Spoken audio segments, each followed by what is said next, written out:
My name is Erwin Peterman and I'm from Lab Amsterdam at the Vrije Universiteit Amsterdam.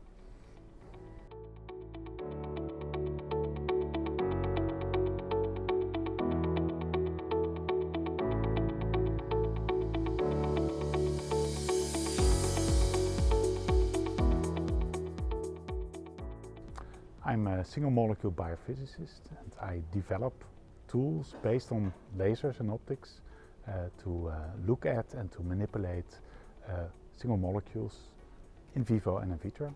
My main interest is really to understand at the molecular level how biology works and look at interactions of proteins, how proteins together bring about certain functions.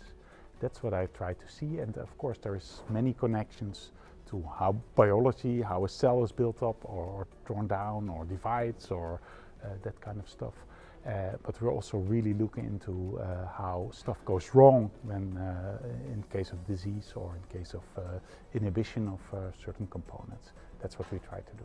I use optical tweezers, but mainly fluorescence microscopy and also acoustic force spectroscopy. Yeah, it depends really on the question you have, but it's really sort of a complicated triangle or even more complicated structure. Sometimes speed is important, sometimes resolution, but almost always it's sensitivity that is really crucial. Especially for the fluorescence, you really need to be able to see very few photons and to get information out of a signal of very few photons. Yeah, I think that single molecule has really learned us how molecular machines like motor proteins or DNA enzymes, how they work.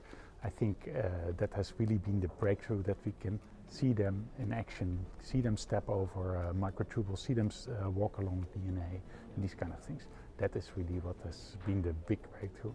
Yeah, I think that single molecule tools now can really make the step to in vivo work. Where you really look into a single cell or even a multicellular organism. That is one aspect, but you can also, of course, do in vitro experiments where you build up much more complexity, look at whole chromosomes, look at interactions of many different proteins together, and that's, I think, where we're heading.